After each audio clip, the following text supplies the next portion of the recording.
नमस्ते भैया बहनी चाची माई लोगन। आज मैं एक गीत लेके आई हूँ, आप लोगन का अच्छा लगे तो लाइक करना।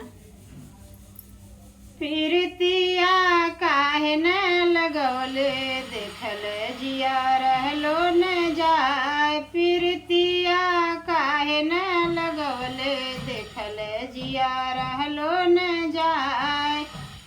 कोठा उठवलो कोठरिया उठवलो, कोठा उठवलो कोठरिया उठवलो, खिड़किया काहे न लगवलो देखल जिया रहलो न जाए। खिड़किया काहे न लगवलो देखल जिया रहलो न जाए।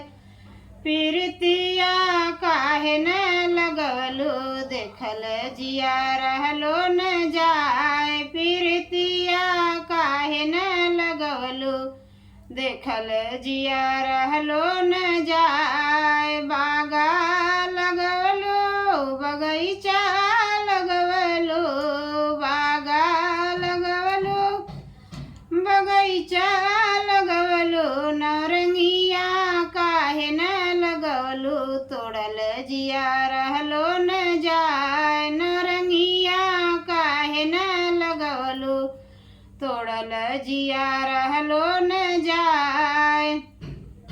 फिरतिया काहे न लगवलो देखल जिया रहलो न जाए। फिरतिया काहे न लगवलो देखल जिया रहलो न जाए। कजरा लगवलो सिनुरवा लगवलो, कजरा लगवलो सिनुरवा लगवलो, टिकुलिया हाँ टिकुलिया काहे न लगवलो देखल जिया रहलो न जाए। टिकुलिया टिकुलिया काहे न लगवलो देखल जिया रहलो न जाए। फिरतिया काहे न लगवलो, फिरतिया काहे न लगवलो देखल जिया रहलो न जाए। फिरतिया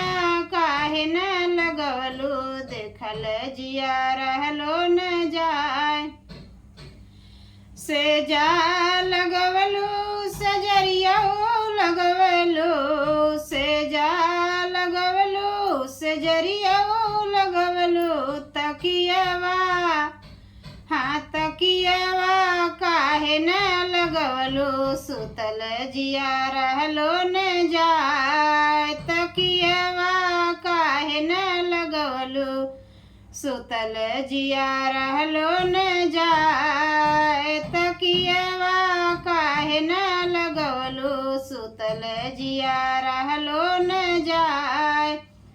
फिरतिया काहे न लगवलो, फिरतिया काहे न लगवलो देखल जिया रहलो न जाए। फिरतिया काहे न लगवलो देखल जिया रहलो न जाए।